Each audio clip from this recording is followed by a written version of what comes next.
All right, well, there's a few things to talk through. Let's start with the Elite 15 doubles, which recently got announced, um, which sounds exciting. Can you talk through what the series is going to look like, what the setup's going to be like, and we'll go from there? Sure. Yeah. So, I mean, we are honestly pretty excited about the Elite Doubles series, or let's say the implementation of Elite Doubles now, because obviously doubles are a major like category in the HYROX world. A lot of people are racing doubles. I personally think it's a lot of fun to race doubles. That it's a great competition. So it was only a matter of time when it was not a question if we ever implemented it. It was just a question of when. And yeah, I'm really happy. And I think or we decided to take the step to basically implement it for the first time. Let's call it like a soft launch this season, to have it like the official Elite 15 Pro Elite Doubles race at the World Championships. And then having this qualification logic in before that for this year. Before then, and this is also, I guess, an update, we will implement this into the majors from next season onwards. So this is kind of the soft start into what is going to be hopefully also a big major series. Not yet decided whether that's going to be together with the individual Elite 15 series, or apart from that, we will see. But it's definitely going to be an Elite 15 double series as well. So yeah, really excited about it. We thought about it a lot, and I mean, even the two of us are going back and forth in regards to discussing things about HYROX very often. So I know there are always pros and cons, and people have good ideas, not so good ideas, better ideas.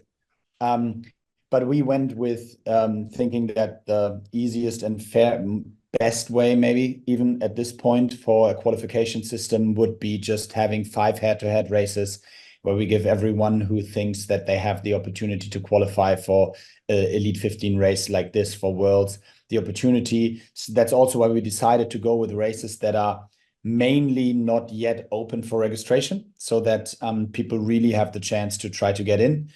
Um, Melbourne is a little bit kind of an exception, because we wanted to suit that market to a certain extent also, because it's a high amount of people now racing in Oceania and also Southeast Asia.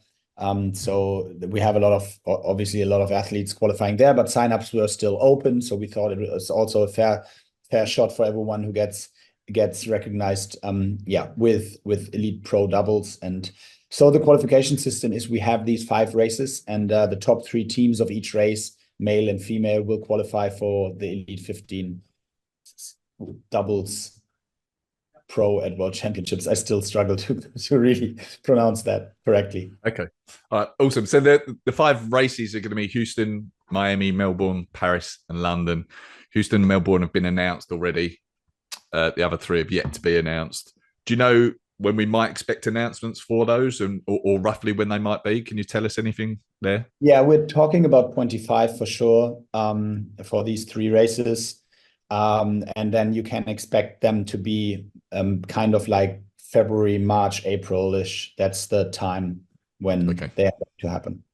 Okay. We Uh, will announce them. We will announce them in the next 4 weeks. okay. All right. Great. One concern a lot of people seem to have is, are they going to be able to get tickets for the events, which is hard for any high rocks nowadays. But one of the events is London, which often sells out in seconds. Is there like, are you making any contingencies for this, or extra places made available for doubles or anything like that at these events? No, we don't. So we do have extra, or we do calculate that at these 5, or now 4 or 3 to be announced races, that the pickup for pro double will be a little bit higher. So we do put that into our calculations. But in the end, it will be for this season, that it is also a little bit of luck whether you get into one of these qualification races. Yes. On the other hand, I have to say that actually racing pro doubles, because people want to qualify for Worlds, we're also not talking about thousands and thousands of people. So this is the reality is, there is quite an amount of people trying to get in for sure, and we're trying to suit that. We will also obviously try to figure out ways, but we want fair chances for everyone, so there will be no additional slots for, like, for example, elite races of the individual series or anything like that. They all get their individual Elite 15 slots, but they won't get double slots. They would have to sign up themselves for the qualification races and try to get a ticket as well. Okay. Is there a reason that mixed doubles isn't in it at the moment? It's just female and male.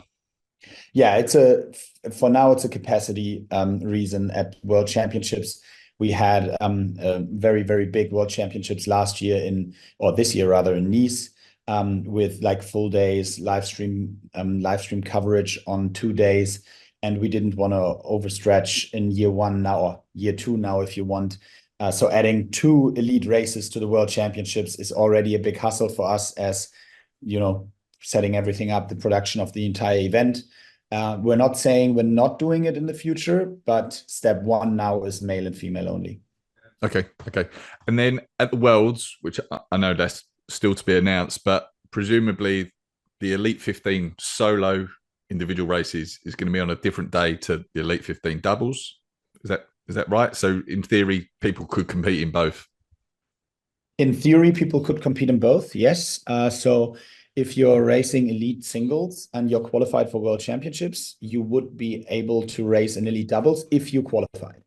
And but there, with the qualification rules, we just wanted to be crystal clear this time from the get-go that you can only race with your double team partner. So there's also no chance, unfortunately, if one of the two is injured, then the team is out. So there's no chance to replace the teammate when he or she is injured. No short-term kind of exceptions or whatever. We will always roll down that slot under these unfortunate circumstances to the next in line at that race where that person qualified. So we'll be very strict with that. There are no exceptions possible. And also you are not able to qualify twice. So let's say you qualify in let's say Houston in the pro doubles, and then you realize that there is a maybe faster team partner for you out there that you want to give it a shot again. You cannot do that unless you officially pull back from your first qualification slot before the race. So you could say, I qualified in Houston, but I don't take that spot now anymore. I put myself off the list and I try it again at this race because I think I have a better chance with that person, whatever. That would be possible, but then you would have to announce that before the second race. So no chance to qualify twice and then choose the faster partner. If you're in, you're in. If you're out, you're out. Okay. And I presume in that instance, the next place person in Houston would get the qualifying spot. Correct. Okay. And I think you've answered about the roll down. So if someone got injured, someone had qualified and then pulled out of the Worlds because they were injured, it's the next place person at the race that they qualified at that gets the spot. The next team, yes. Yeah. Okay, all right, great. And there's no, like obviously we saw relays this year where there was nationalities, the teams were by nationality. There's no requirement for teammates to be the same nationality, is there? In the pro doubles? Yeah. Oh no, the pro double teams can race as they like, and they become world champions. Basically, individual. It's a little bit comparable to tennis doubles, and the ATP finals at least. So it is possible to have another nationality as the team partner. Yes. Mm-hmm. Okay, great.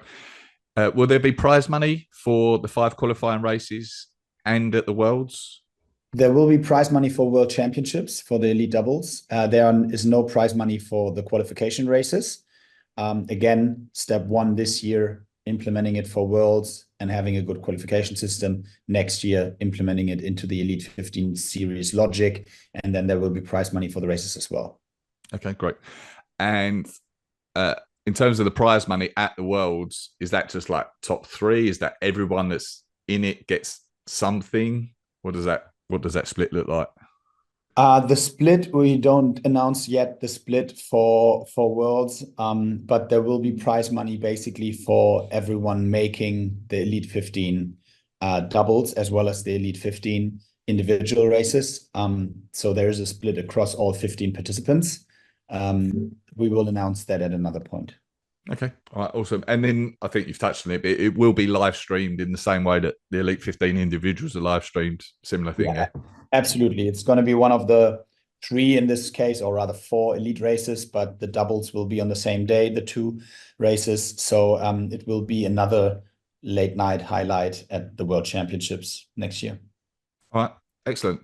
I think that's most of the questions around the Elite 15 doubles, to be honest. But I mean, another one slightly off topic that came in quite often was, have you guys ever considered mixed doubles, not in the Elite 15 series, but just purely mixed doubles at men's pro weights? Is that something that HYROX have looked at all? Well, of course, we discussed many different opportunities or options, and this was also one of it. At this point, it is definitely a challenging thought for some teams, but I think in regards to the overall global few hundred thousands athletes out there, I think we're still talking about quite a narrow niche, and at this point we will, because it still has some certain difficulties for us in the overall process of the handling the event itself. Another category always means a lot of things in the background of the event. So at this point, we are not looking to implement that. Yeah. Okay. All right. Brilliant. And then just while we're sort of talking about the Worlds, is it still the intention to have relays at the Worlds like we saw last year? What do you mean, elite relay? Like the relays, like where we saw like like on the Sunday night, you know. Sorry. Yeah, so we will have the elite relays at the next World Championships as well. It's still going to be an invitational like last year, but we can already announce that from the 2026 World Championships onwards, we will have also age group elite races, age group relay races at World Championships. So this will be the last World Championships without age group relays. Okay. And those age group relays, will they be by nationality again, like we've seen already, or could that be mixed? Yeah, let's discuss then that once we are ready to discuss it. All right, all right. Sorry, just one more question on that topic. Is there are the relay captains? Is like the process going to be the same, where like you guys have picked the captain and then the captain picks the teams, like we saw last year?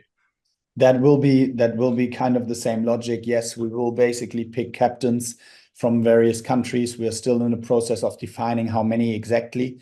Because obviously a lot of markets were added to the HYROX World. So we will see how exactly we will make that nomination process.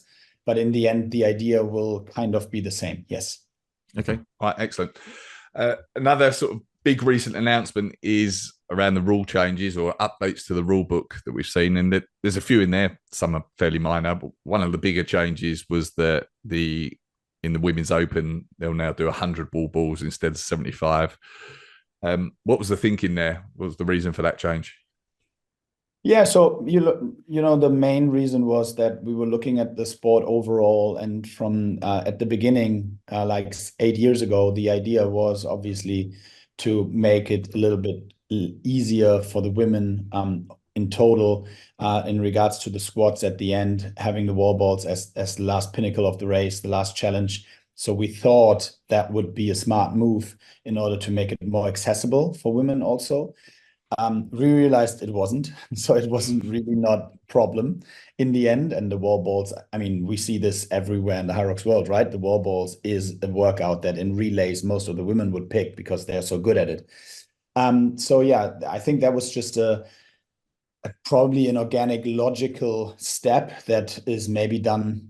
We could have done it a year earlier or so, but now we made the move, and I think it's the right one. It also makes it a lot easier globally to explain the product. If we have live competitions in the future, there is no difference between, the women's race and the men's race anymore, except for the weights, obviously, but like in the total explanation. And I think it just makes it very, very logical overall. And the women showed that it's really not a problem for them to deliver 100 wall balls at the end. So these the rule changes come into effect from Cape Town, which is this coming weekend, right? Yeah, How are you exactly. thinking about, uh, if you are, world records with the wall ball change, especially like world records being reset effectively? Yeah, we are basically, I think, or no, we were thinking a lot about it. It's just that I think we will have a pre and post route change world record logic from now on. So I think we will set these ones in stone that were made with the 75 wall balls, and we will start counting again for the new era of female HYROX racing now. And Okay. I think we have seen this in different sports in the past. Whenever there were rule changes, I think it's fair to say that the ones who are currently having the age group world records, that they deserve to own them. And now we're adding 25 wall balls. So it's going to be exciting to see at what point the old world records will be Yeah. broken, even with the new, 100 wall balls. I think that eventually will happen, obviously. Yeah. So then we can discuss whether that's now the official overall world record. But for now, I think we will always have like this little star explaining that it's 75 wall balls and not 100. Okay. Uh, the other change that I've had a few questions on is around burpee broad jumps, where really the rule change is that you need to take off and land with your feet parallel to each other, right? Mm. But you are still allowed to step up from the bottom of the burpee. You're still allowed to step up prior to the jump. That's okay, isn't it? Because people wanted clarification on that. Yeah, that's okay. And I think I obviously also read a lot of the comments on your post and also on other sides. I think the kind of what, because people were saying, I thought this was the rule all the time, and what's the change? And I think the change is a very very small detail, but the change is that in the past you could step up, and officially, if there was a small overlap between left and right foot, we would allow that. That would be like in the gray zone of the jump being accurate. And but because obviously, like everyone else, we realized that it's almost impossible to really call this difference between that being cheating because the feet are too far away from each other, or is it really this little tiny gray zone, one foot in front of the other one?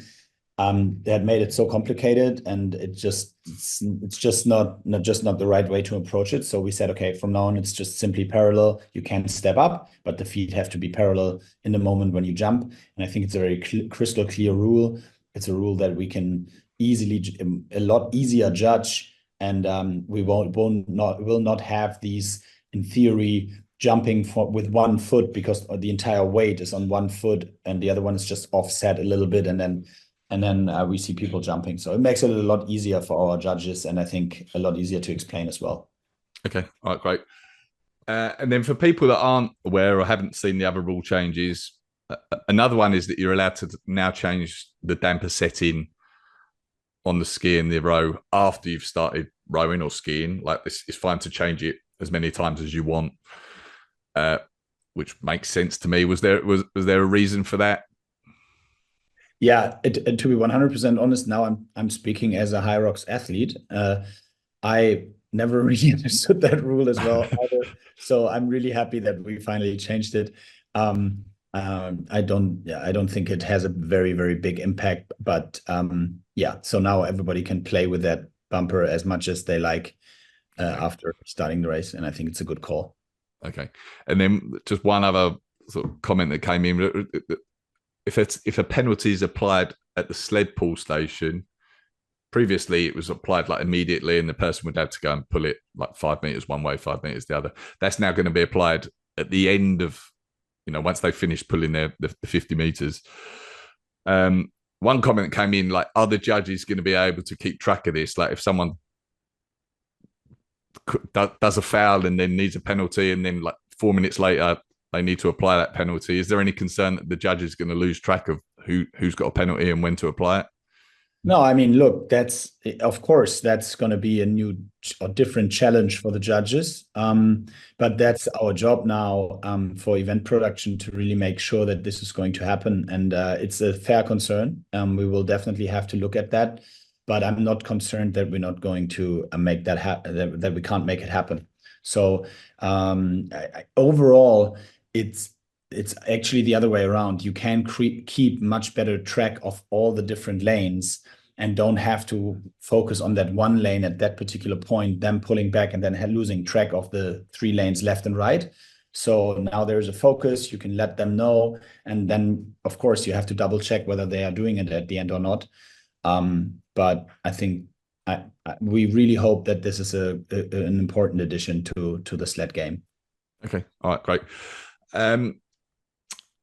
Is there a reason that these rule changes weren't applied at the start of the season? Are you worried about them coming in? You know, there's been a few Australian races and so on already. Is there any concern that they're coming in after a few races?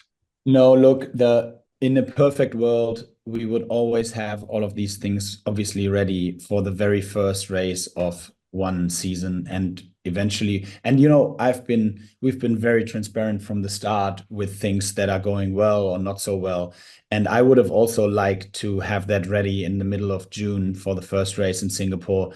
At the end of June 29th, I think, after the World Championships. The reality is that we started having like all these conversations after World Championships, and it just took a lot longer internally for us to really, first of all, recap the entire World Championships. Then over the summer also, it was quite difficult to get everyone together here at our HQ. And in a perfect world, and in the future, we will work hard on that we will have all the updates ready for the start of the next season. We just couldn't really deliver that this year, and it's unfortunate, and I'm not a big fan also, and I would have liked to have it different, but it is what it is, and we have to live with that. And I totally understand that people were to a certain extent unhappy about it, or that people don't understand why we would change it in the middle. But I still have to say, we're always looking at it from, there are things that we want to be as good as we possibly can, and we will try to get better every day. And we still make some things that are not perfect, and that will always happen. And this one was definitely one of the things that I'm not 100% happy with either. But as I said, it is what it is. And the good thing is that with all these individual races, we're always talking head-to-head racing, right? So it has no impact on World Championships qualifications because the same rules applied for the same people at the same event. So I think that's the one positive in this, that it's at least not overall affecting any major global qualification things or whatever. Yeah. It's not a rule change, but another comment that kept coming up on some of the posts announcing the rule changes were around fast lanes and slow lanes for the running at the events. Presumably, you guys have thought a lot about that and how best to sort of implement it. Can you talk about that a little bit? Yeah, well, we tried different models, right? So we've seen it actually at the London half marathon last year. We saw, or 2 years ago, that's where we got the idea of having the fast lane outside in comparison to many other races, obviously most races in the world, where it would be the inside lane. And I did race with a few of these races with the fast lane outside. If you knew this before and you were really thinking about it, I think it was a quite good addition to the overall race setup, because yes, there are a few extra meters overall, but it's just very complicated. And I have to say, it's if it were up to us, we would always make the fast lane the inside lane at every event. The problem is, and I don't want to sound harsh here, but the problem is that people just don't stick to it. So we have the problem. It's not that we don't want the fast lane to be inside. It's just very hard to really deliver it on event day, because many people are having their first races, and they don't mean bad. They're just exhausted and tired. So they start walking and they don't think about it. So they start walking on the left side or running very slow there because it's just the faster or shorter lane, right? So it's very complicated to really say this is the best solution. So that's why we went outside, because we thought, okay, nobody will walk there if that's the fast lane. They're happy to walk inside. So it's easier probably to clear that lane rather than the inside lane. So that was the thinking back then. In the future, at the moment, I have to say I don't have a better solution, because as long as people are not reacting on the inside lane as being the fast lane, so stepping away from there, we will always have these issues. We're a mass participation sport. It's just what it is. And of course, with longer racetracks, just like, for example, Berlin last year, one of the reasons why the race was so fast is obviously because you didn't have to pass thousands of people while running, because it was just one lap, and the fast lane was not really necessary because there was always a way to sprint past people. So having bigger racetracks at events is one solution, but that's just up to the venue sometimes. And we're growing, and we will have more races over the upcoming years with racetracks that are not 3 laps but much shorter. And that will hopefully be one part of the solution, although it's obviously not the final solution. Yeah. Okay, great. I think that's it for Elite 15 doubles and rule changes. One other thing I wanted to ask you about was, and we've sort of already announced it and touched on it, but like World Championship qualifying for age groupers. It's like harder this year, obviously, just with the increased number of athletes. So is it fair to say it's going to be around like the top 1% at an event qualify, like high level? Yeah. Well, yes and no. It always depends a little bit on the size of the event. But overall, we're expecting a little bit over 500,000 participants for this season. And we have roughly 5,500 world champ slots for age groupers. So it's fair to say it's roughly 1%. That does not mean it's 1% per event, because that's just simply down to the fact. And I've seen a lot of comments, and even especially people from the elder age groups contacted, sometimes even me personally. I think that was a misunderstanding in our communications. Obviously, in every age group, one person qualifies for world champs. The winner always qualifies, no matter what age group. We are not including our superstars over 60. Absolutely not. So, but that means at the same time, because there are just a few people signing up in these age groups, that means that because we are giving a slot away at every event for every age group, that smaller events with 2,000 participants, let's say, have percentage-wise a higher percentage of qualifiers for worlds than a London race with 20,000 participants. And of course, that event will have more slots, but not the exact 1% that it should have, because then we would not be able to give away a slot to a winner of every event, even the smaller ones everywhere in the world. So yeah, what that means, I mean, everybody has to decide tactically what that means for themselves, where they want to race, where they want to take their chances. But the reality is that we will see only the best 1% in the end at the World Championships this year, which is highly competitive, and but obviously also very exciting to see. But yeah, no, every winner of an age group, but looking at it from the World Championships, where we only race pro, except for the age group 60 plus. So the qualifiers will, if there's one slot for the age group 30 to 34, if there's one slot at an event, it goes to the pro category. If there are 2 slots, we give one to the pro and one to the open category. Odd number is always adding 1 to the pro category, even number evens it out again. And in the age group 60 plus, it's the same because there are no pro weights. Yeah. Okay. And just to try that home, like, because I got contacted by a lot of angry over 60s. There are always going to be, if there's someone in the category at an event, there will always be at least one spot. Yeah, because I think they felt that there at some events there had been 0 spots available, even though some people had raced. But that shouldn't be the case, right? There should always be a spot. Yeah, I also have only seen the comments or some mails that I received, but the answer to your question is yes. Whenever there's someone racing in an age group, the winner will qualify of that age group, will qualify for world champs. Doesn't matter if that's only one person racing in that age group or not. We will not exclude any age groups. And the reason that was happening, I think, was because we had at a couple of these first events in Australia, we gave away the slot distribution, and it was probably us making the mistake to announce that some age groups would not get one because we were focusing on this percentage logic, but that was never discussed internally. It was just a simple mistake. So it was never the thought to exclude anyone. Okay. It might be too early to be able to say this, but like with the continued further growth into future seasons, would you expect that like Pro Division, there's some prioritization given at the moment, but there are still open slots? Can you see in future seasons that you won't be able to qualify through the open and it will all be done through the Pro, do you think, or too early to say? To be 100% transparent, we have not officially decided, so it's too early to speak, but I would be surprised if that wouldn't be the case from next season onwards. Okay.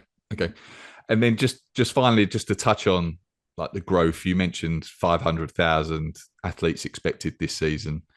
What is that? What was last season? It feels like, was it like 150,000, 175,000?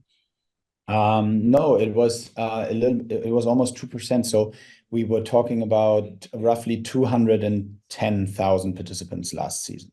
Okay. And it equal to roughly 4,500 participants in Nice at the World. So talking about a more or less 2% of the athletes qualified. So that's why it's reduced by half this year, if you want. It's more people, but less from a percentage perspective. Yeah. How many races? I don't know if you'll know off the top of your head. How many races are still to be announced for this season? Yeah. For this season? Yeah. Well, let me. There are another 50 events in 2025. I can tell you that, or 45 events. Don't nail me down on the number, but between 40 and 45 events in 25. So, and I'm not sure how many are announced already. Maybe 10, okay. something like that announced already. So quite a few will still be announced. Big new markets, as you know, we just announced Beijing is now open. Everybody can go to Beijing. There are a lot of slots available still. It's just a short flight. So no, but yeah, there will be many new races. And also, I mean, of course, I mean, for everyone who's racing a lot on HYROX, the new markets are, from a competitive level, highly interesting, obviously, because the chance for someone who is racing, let's say, a 56, 57 in doubles, in men's doubles somewhere in England, you wouldn't even finish top 10 at the Beijing race. You have probably a big chance to win the championships with that time. So yeah, that's what it is right now. Okay. All right, great. All right. I think that's all my questions answered. Anything else I should have asked you? Anything we should talk about?